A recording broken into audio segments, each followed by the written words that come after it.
नमस्कार, मुंबई आउटलुकमध्ये तुमचं स्वागत आहे। आज दिनांक 15 जुलै 2024 सोमवार। बघूयात आजच्या दिवसातील टॉप 10 घडामोडी। बारामतीमध्ये अवघ्या काही तासांपूर्वी केलेल्या जनसन्मान रॅलीमधील घणाघाती टीकेनंतर राष्ट्रवादी अजित पवार या गटाचे ज्येष्ठ नेते छगन भुजबळ आज थेट शरद पवार यांच्या भेटीसाठी पोहोचल्याने राजकीय वर्तुळामध्ये एकच खळबळ उडाली। आज सकाळी 10:15च्या सुमारास भुजबळ शरद पवार यांच्या सिल्वर ओक या निवासस्थानी पोहोचले। मात्र तब्बल 1.5 तासानंतर या दोन नेत्यांमध्ये 15 मिनिटे भेट झाली। अवघ्या 15 मिनिटाच्या भेटीत काय घडलं याची माहिती भुजबळ यांनी पत्रकार परिषद घेत दिली। भुजबळ म्हणाले की ही कोणतीही राजकीय भेट नव्हती, यामध्ये कोणताही राजकीय अर्थ काढू नका, ओबीसी मुद्द्यावर मार्ग कसा काढायचा याबाबत चर्चा केल्याचे छगन भुजबळ यांनी सांगितले। महाराष्ट्राच्या विकासाची भाग्यरेषा ठरणार असल्याचा दावा करत आणि मोठा गाजावाजा करत मुंबई ते नागपूर समृद्धी महामार्ग बांधला खरा, मात्र अवघ्या काही वर्षात या समृद्धी महामार्गाची दैना वेळोवेळी समोर आली। समृद्धी महामार्गाच्या बांधकामात संबंधित कंत्राटदारासोबत झालेल्या करारानुसार 4 वर्षाचा म्हणजे 2026 पर्यंत दोष निवारण कालावधी आहे। असे असताना एवढ्या लवकर समृद्धी महामार्गाला तडे पडलेच कसे असा सवाल करत याचं 7 दिवसात उत्तर द्या असा आदेश आता MMRDCने संबंधित कंत्राटदाराला दिलाय। विठुरायाच्या नामाचा गजर करत राज्यभरातील लाखो पावलं पंढरीच्या दिशेने मार्गक्रमण करत आहेत। ऊन, वारा, पाऊस कशाची तमा न बाळगता फक्त आणि फक्त आपल्या माऊलीच्या भेटीच्या ओढीनं ही पावलं मैलोन-मैलाचं अंतर पार करत पंढरीकडे चाललेत। आता याच माऊलीच्या भक्तीनं नाहून निघालेल्या वारकऱ्यांना राज्य सरकारकडून दिलासा देण्यात आला आहे। राज्यातील वारकऱ्यांना आता पेन्शन मिळणार आहे। परंपरेनं महिन्याची वारी करणाऱ्या वारकऱ्यांना वृद्धापकाळात वारकरी पेन्शन मिळणार आहे। या योजनेमुळे राज्यभरातील लाखो वारकऱ्यांना दिलासा मिळणार आहे। या योजनेची अंमलबजावणी करण्यासाठी मुख्यमंत्री वारकरी महामंडळाच्या वतीनं शासन निर्णय जारी करण्यात आलाय। मुख्यमंत्री माझी लाडकी बहीण योजनेनंतर आता महाराष्ट्र सरकारनं मुख्यमंत्री तीर्थदर्शन योजना जाहीर केली। 60 वर्षावरील नागरिकांना या योजनेअंतर्गत देशभरातील तब्बल 66 तीर्थक्षेत्रांना भेटी देण्यात येणार आहेत। या योजनेचा लाभ घेणाऱ्या प्रवाशांना 30,000 पर्यंत अनुदानही देण्यात येणार आहे। महत्त्वाची बाब म्हणजे फक्त राज्यातील नव्हे तर परराज्यातील तीर्थस्थळांनाही भेट देता येईल।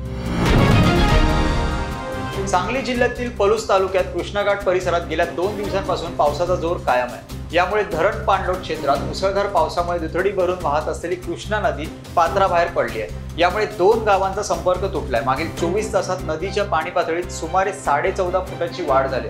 पाणी पातळीत झपाट्याने वाढ होत असून नागाठाणे व शिरगाव या गावांचा संपर्क तुटलाय। नागाठाणे बंधारा पाण्याखाली गेला असून बंधाऱ्याच्या वरती पाणी आलंय। यामुळे वाहतूक ठप्प झाली आहे। नागाठाणे गावाचा शिरगावशी संपर्क पूर्णपणे तुटलाय।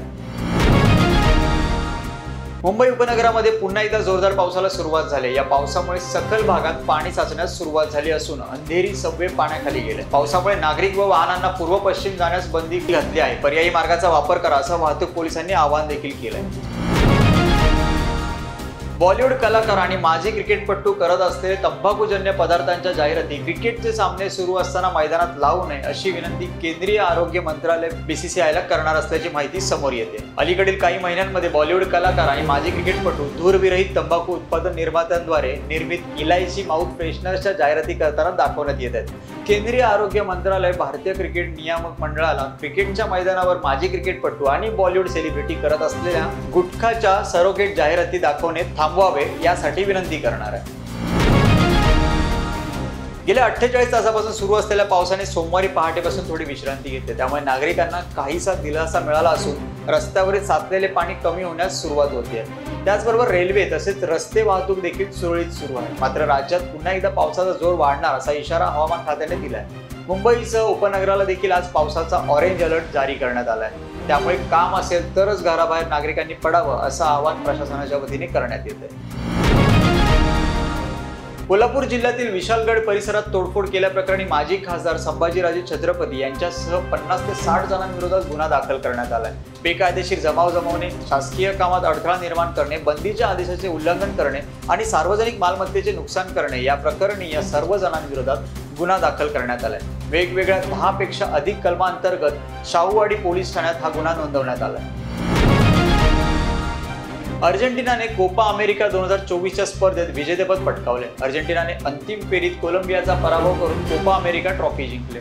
कोपा अमेरिकेतील अर्जेंटिनाचे हे 16वे विजेतेपद ठरले। अर्जेंटिनाचा हा कोपा अमेरिकेतील सलग दुसरा विजय होता। याआधी 2021 मध्ये झालेल्या फायनलमध्ये अर्जेंटिनाने ब्राझीलला हरवून विजेतेपद पटकावले होते।